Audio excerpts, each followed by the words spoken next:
everyone, welcome to another review. As always, my name is Jay. Today I'm trying out the new studio, see how it works. Yeah, and I'll be reviewing for you the new rules for the new Zoanthropes that just came out. The models came out today. I haven't ordered them yet. I really should order them, but it's okay. I'll get them eventually. I'm not going to be painting Tyranids anytime soon, probably next month or so, so I'll get them soon, yeah. And well, of course, we'll be going over the new rules, the Zoanthropes, and the new guy, the Neurothrope, which is kind of like the old Doom. Kind of, some pros, some cons. Yeah, we'll be going over them in just in this video.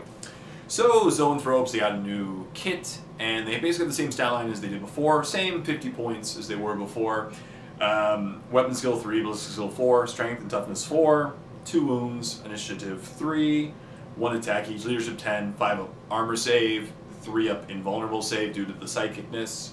And yeah, and they for 50 points you get 1 Zoanthrope, either a Brother of Psychers, Master Level 2, Shadows in the Warp, Synapse Creature, very bulky.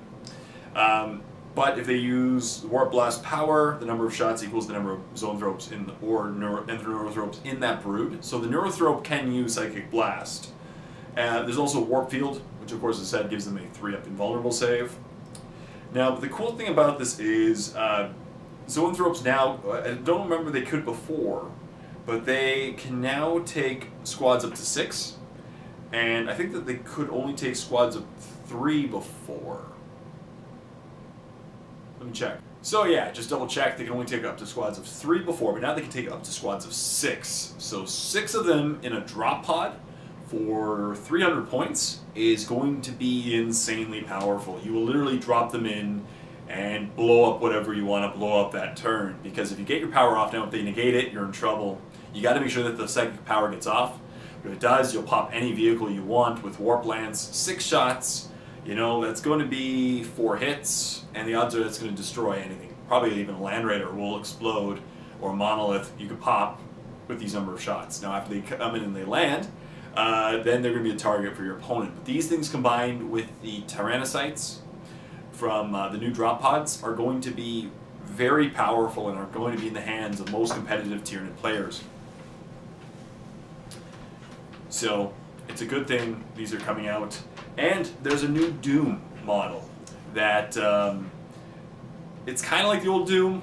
I don't know. It's called a Neurocyte. It's a 25-point upgrade. So for 75 points you get a Neurocyte. These Neurocytes also know Warp Blast. They know Spirit Leech, and Spirit Leech is a Witchfire. It's not a focus Witchfire, because it's the squad. And you make the squad do a 3d6 leadership test. It's an 18-inch range, and they receive a wound for every one they get over 3d6. So, over their leadership. So if their leadership is 9, and they roll a 10 on 3d6, they suffer 1 wound with no armor or invul saves, or cover saves allowed. Invuls are allowed. And the Doom used to absorb the wounds and get higher, but what they do now is you get a dice back for every unsaved wound that your opponent has. So add 1 dice to your Warp Charge pool for each wound inflicted by Spirit Leech. Each wound inflicted.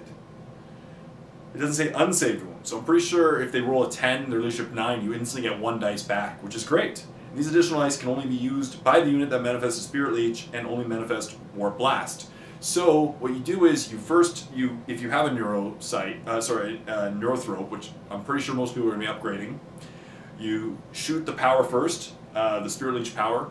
It goes off, and if you get lucky and your opponent rolls really terribly, you get a bunch of dice that you can then turn around and use for your Zoanthrope Warp Blast power, or sorry, Warp Lance power, which is great.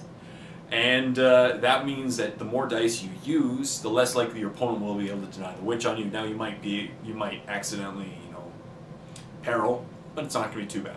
So that's great. And these guys, combined with the drop pods, are going to be the answer that a lot of Tyranids players are looking for. Because Tyranids right now are incredibly weak against vehicles and walkers, because we really don't have anything to shoot them. Our guns aren't very good at shooting, and Monstrous Creatures got heavily nerfed in 7th edition, because Smash now you only get 1 attack.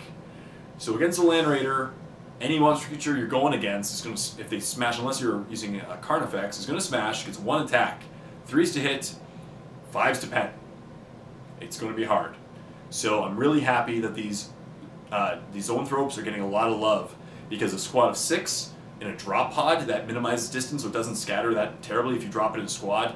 Pop out 6 of them, they'll pop a Land Raider, easily turn 2.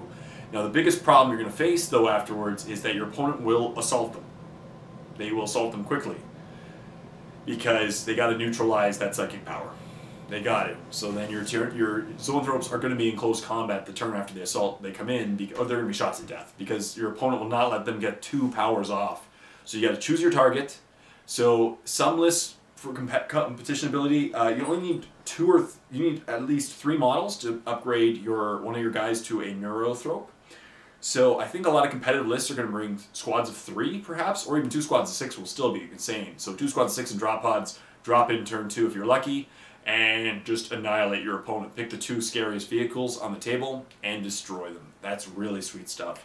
So I definitely see these guys being used in competitive lists in the future. I think they're going to be a lot of fun.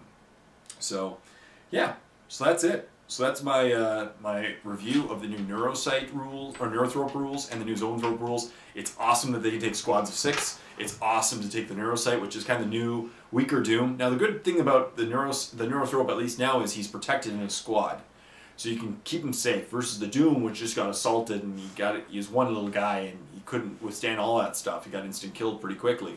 These new guys, you can keep them safe, and you keep the Neurocyte alive, the Neurothrope, I keep wanting to call him Neurocyte, the Neurothrope alive, and that way if he's part of a squad of 6 guys, you keeps him pretty safe and he can keep doing this. So that's really awesome stuff.